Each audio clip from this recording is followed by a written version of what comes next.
Ça avait l'air un petit peu broche à foin. Yasmine Abdel-Fadel. On peut pas être un chef à temps partiel. Moi, ce qui me dépasse, c'est que le dossier, là, il est pas nouveau depuis une semaine. Marc-André Leclerc. Il n'a pas de règles. Et ça, quand il n'y a pas de règles... La rencontre. Il va falloir s'accrocher à quelque chose qui est ancré dans la réalité des Québécois. Non, mais elle l'a dit, c'est irréprochable. Hein? Sa gestion est irréprochable. Il faudrait qu'il sourie, qu'il a l'air plus enjoué. Ah, mais Yasmine, attends, là, on a la moitié du bouclier, là. C'est exactement ça. La rencontre. Abdel-Fadel. Leclerc. Le bras de fer entre les syndiqués et le gouvernement du Québec, ça se poursuit. La présidente du Conseil du Trésor, Sonia Lebel, qui a fait un pas vers l'avant en bonifiant son offre salariale de 10,3 à 12,7 % sur 5 ans. Ça n'aura pas été long que le Front commun, que la FIC a rejeté du revers de la main cette proposition-là, alors que la FAE va y aller d'une contre-offre. Yasmine, est-ce que les partis se rapprochent ou au contraire, le fossé est encore très, très grand? En fait, moi, j'essaie de prendre ça, là, j'essaie d'être positive là-dedans. Hier, quand j'ai regardé le communiqué de presse qu'ils ont mis sur Twitter, là, le Front commun, ils l'ont rejeté, certes, mais avec des mots beaucoup moins durs que ce qu'on avait vu le 29 octobre dernier lorsqu'il y a eu la 4e offre. Donc, on n'est pas en train de parler d'une offre insultante, d'une offre déshonorante, d'une offre, de tous les qualificatifs qui viennent avec. Ils disent que ça va appauvrir leurs membres puis qu'ils en veulent plus et qu'ils vont maintenir la grève. Pour moi, il y a des mots, quand il y a des mots comme ceux-là qui sont pas là, ça veut dire qu'on continue à discuter, puis ils vont peut-être pas nous le dire publiquement qu'il y a des contre-offres, mais ça doit être en train de discuter sur les tables, là, de trouver un terrain d'entente. Hier, j'ai eu Magali Picard à Cube, et elle m'a dit qu'il y avait 50% de chance de régler ça avant Noël. Tu sais, elle était positive. Fait que moi, je m'attendais pas à ce que les syndicats, avec une offre gouvernementale que le gouvernement lui-même ne qualifie pas de finale, sautent puis disent go, parfait, c'est où que je signe là. C'est normal qu'ils veulent aller en chercher plus, puis c'est ce qu'ils sont en train de faire parce que de toute manière, ça va être difficile de annuler la grève de vendredi, tant qu'à y être là, poussons le bouchon jusqu'au maximum pour aller chercher tout ce qu'on peut trouver dans les fonds de tiroir. Ouais, poussons le bouchon, Yasmine, mais pendant ce temps-là, là, c'est l'automne qui est gâché, Marc-André. Et quand on regarde, tu sais, oui, c'est une chose de refuser l'offre, mais est-ce que c'est un refus ou après ça, on fait un pas vers l'autre, on fait une contre-proposition comme ce que fait, par exemple, la FAE? Ouais, mais tu sais, Alexandre, la FAE, là, ils font une contre-proposition, mais ça prend 48 heures à chaque fois pour qu'ils se décident, là. Une chance qu'ils sont pas en charge du service d'incendie des municipalités au Québec, là, parce que le feu serait pogné partout. Non, mais c'est extrêmement long. Ça prend 48 heures. Puis là, Mme Hubert, hier soir, nous fait une vidéo très tard. Puis là, vous le savez, comment nous, ça fonctionne. Puis on a débattu. Puis ouais, mais là, gagne un peu de sérieux, tu sais. La FSE, SSQ, là, ils ont eu l'offre. Puis hier matin, c'était réglé, c'était non. Là, eux, ils parlent, puis ils font des contre-propositions. Puis pendant ce temps-là, les parents, ils attendent, puis on sait pas trop ce qui va arriver. Puis les syndiqués aussi attendent de savoir. À un moment donné, là, ça prend de la réaction. C'est beau, là, gouverner, puis dire la démocratie au sein de notre institution. Mais la FAE, là, sont lents à agir. Puis là, quand tu prends le Front commun, Alexandre et Yasmine, après quoi, 1 an et plus de négociations, sur l'inflation, sur les chiffres, on s'entend même pas, là. On le calcule même pas de la même façon du côté du Front commun, du côté du gouvernement. C'est pas sérieux, là. Pouvez-vous au moins juste faire une réunion pour vous entendre sur comment on calcule l'inflation des prochaines années? Là, le Front commun, ils prennent 2022, le gouvernement décolle à partir de 2023.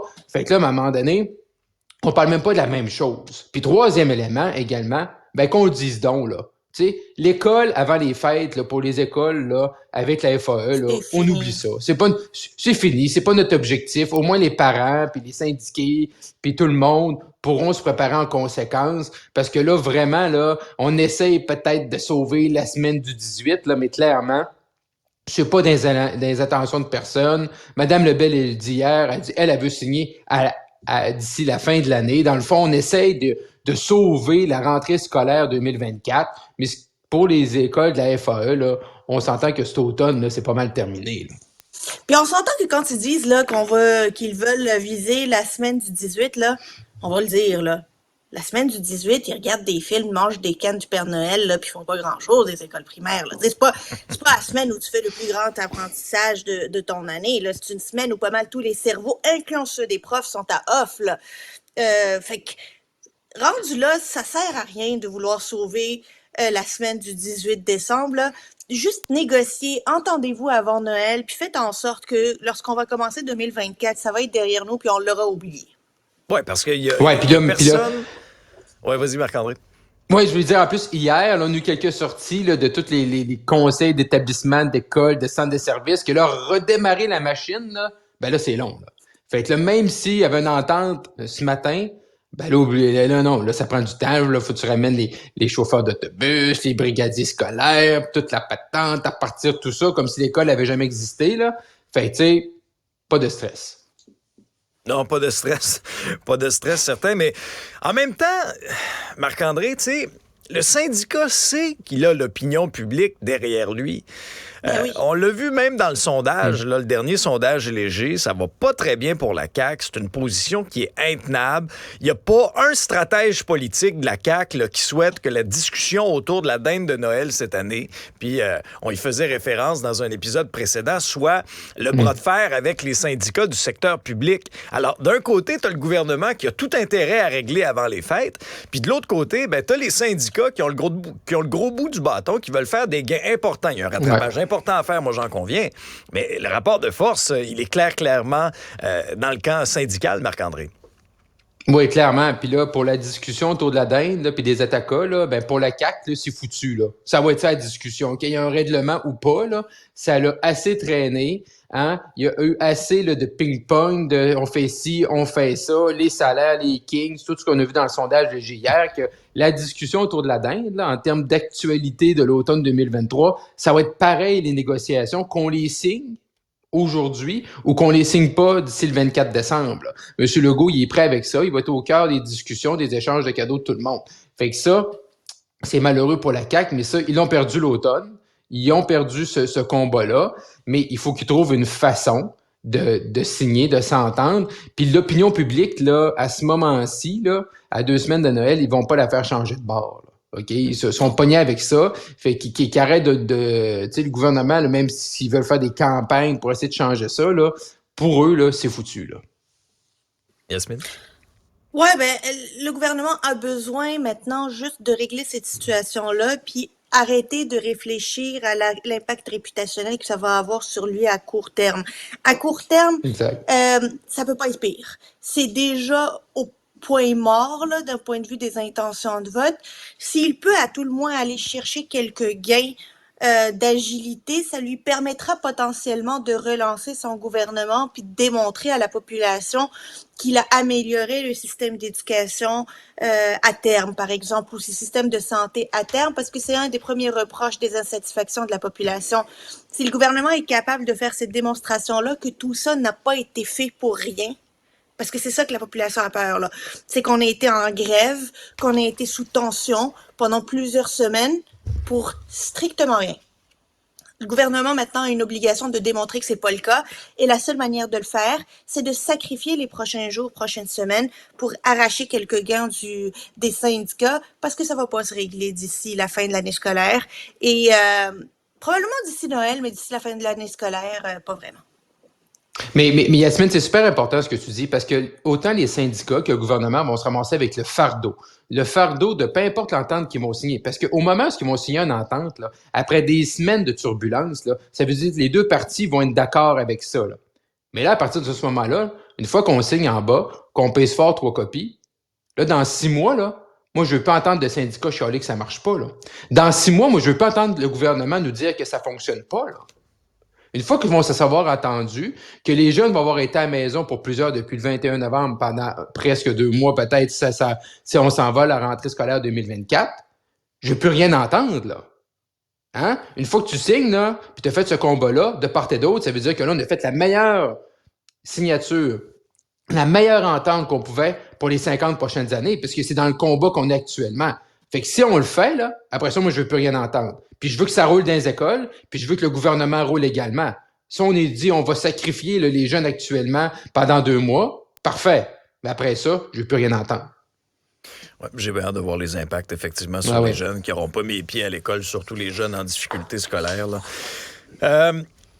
On verra en tout cas l'évolution de la situation pour ce dossier-là. Ça peut bouger assez vite, on le voit là.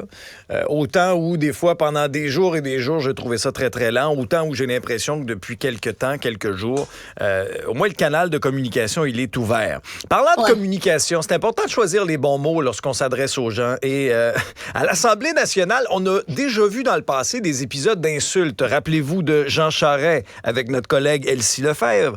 Rappelez-vous de Norm Macmillan à l'endroit de Sylvie Roy, Christine Saint-Pierre à l'endroit de Pauline Marois. Et le nouvel épisode vraiment pas reluisant dans cette longue énumération-là, c'est Alexandre Leduc de Québec solidaire qui a insulté Simon Jolin Barrette en plein Salon Bleu, qui lui a dit « Fuck you, Simon ».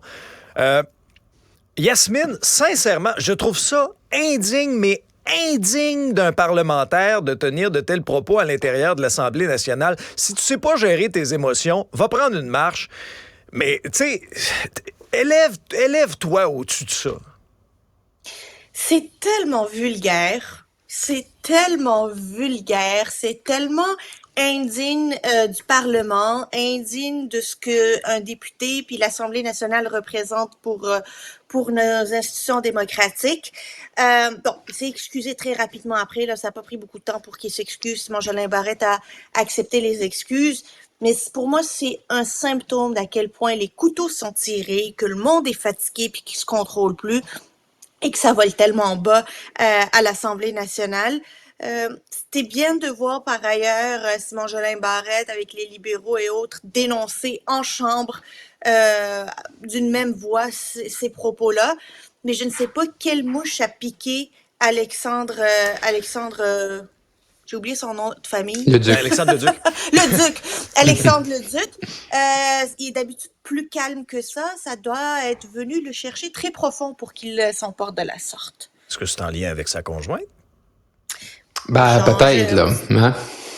C'est ça. Je pense que oui. Faut dire, je vous explique le contexte. Raconte le contexte, là, Yasmine. Là. Période de questions. Ça fait quelques fois que Christine Labrie pose des questions, mais tu sais, est agressive. Agressive. Comme Christine Labrie peut l'être, là. C'est ça. On s'entend. Mais tu sais, elle utilise des mots non parlementaires. Elle peut être très demandante. Puis là, à chaque fois, évidemment, Simon Jolin Barrette, qui est leader du gouvernement, se lève pour demander soit le retrait, soit le fait que c'est des propos indignes. Bref, hier, il a dit, là, je sais pas qu'est-ce qui arrive depuis quelques jours. On le sait très bien, qu'est-ce qui est arrivé depuis quelques jours. Pourquoi la députée de Sherbrooke... c'est ça, troisième. Pourquoi la députée de Sherbrooke agit de la sorte depuis quelques jours, mais je trouve ça très, très dommage, tu sais, je paraphrase, là. Fait qu'il l'a visé, puis il l'a comme un petit peu nargué qu'est-ce qui s'est passé depuis quelques jours. Je sais pas qu'est-ce qui s'est passé après, mais moi, je pense que c'est ça qui a fait en sorte qu'Alexandre Leduc, qui est le conjoint de Christine Labrie, réagissent de la sorte. Je dis ça, mais peut-être que je me trompe, mais c'est le fil d'événements que moi, j'ai réussi à comprendre. Marc-André, tu sais, il s'est excusé, mais sont où les conséquences? Dans n'importe quelle entreprise, là, si je sais pas, là, toi puis moi, Marc-André, on se pogne dans un corridor ici à Cube, là. Puis je t'envoie chier, là. Je sors le popcorn. Ça se peut que j'ai un petit... Yasmine va manger du popcorn, mais ça se peut que j'ai un petit meeting dans le bureau du boss.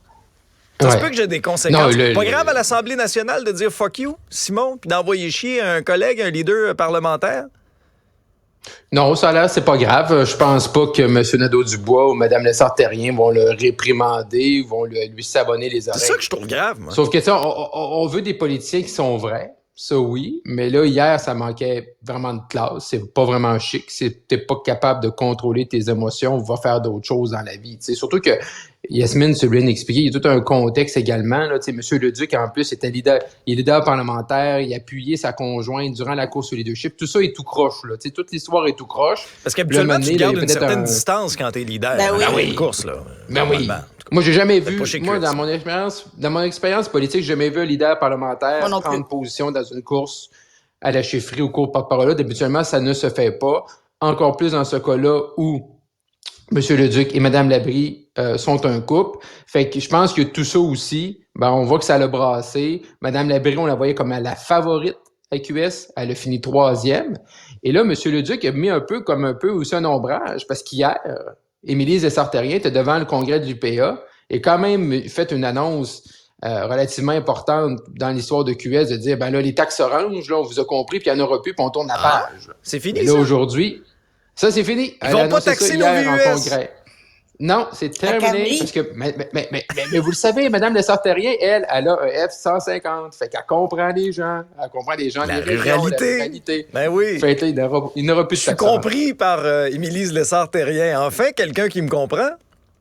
Enfin, quelqu'un qui te comprend. Mais anyway, les taxes, on n'aura plus.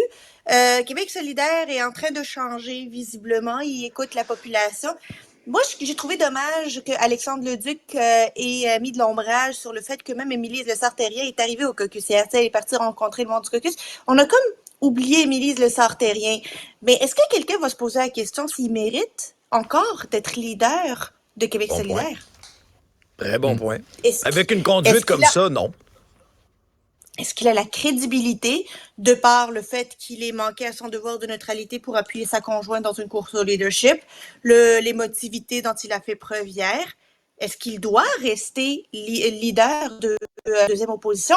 Gabriel Nadeau-Dubois et Émilise Lessard-Terrien vont devoir s'asseoir puis réfléchir à ça, là, puis plus tôt Ouais, que tard, mais là- parce qu'ils se nuisent. Mais là, Yasmine, tu fais quoi, là? Tu prends Mme Gazal, qui a fini deuxième par 3 votes, là, tu la mets leader parlementaire, là, tu Ben fusses oui. M. Leduc, tu fusses Mme Labrie. Là, ils sont Ben pognés là- avec ça. Je te dis, non, je te dis pas qu'ils devraient pas le faire, mais là, ils sont pognés avec cette toile d'araignée-là, là, parce que s'ils mettent Mme Gazal à la place de M. Leduc, M. Leduc sera pas content, Mme Labrie sera pas contente parce qu'elle a fini 3e, c'est son conjoint. Fait que là, c'est pour ça, parce que normalement, après une chefferie normale, tes officiers bougent.